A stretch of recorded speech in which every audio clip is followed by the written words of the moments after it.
It is a fact that despite the presence of new technology, these days, the paper industry is still able to prod on. Of course, it is to be expected that the demand for these kinds of products are no longer as high as they seem to be before.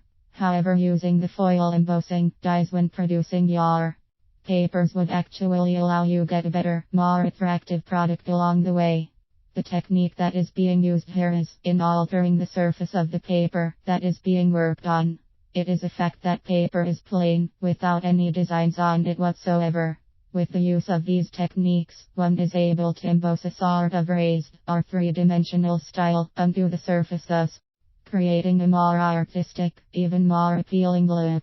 You will need to create better quality outputs if you are really trying to attract more customers. In the process, people would want diversity and variety in the choices that will be extended to them every time they decide to shop for supplies. Making sure that you will be able to get the right designs this time is going to make it easier for you to choose right at the end of the day. There will be two dyes that you will need to use this time. There is one that is raised, and there is one that is of the recessed type.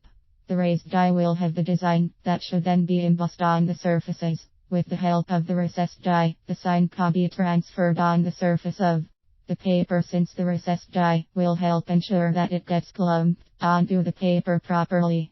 Once a design has been chosen, your next step would be to ensure that you get it pressed onto the paper or the surface that you want to emboss. The recessed part and the raised part needs to be clumped together, and with the right pressure, one should be able to get the design embossed onto the paper that he is trying to work on. With the right resources, he can use these tools to come up with several outputs every time.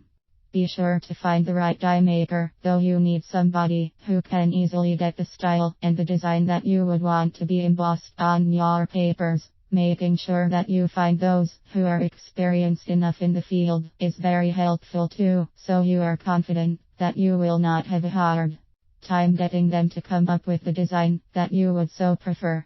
Make sure that the design you will choose this time is going to be the right one. There are always different styles and patterns that you may be able to choose from. Just be sure to stick to those that are really going to translate well when they will be embossed on your papers. It helps to do some research too, to come up with the right styles at the end of the day.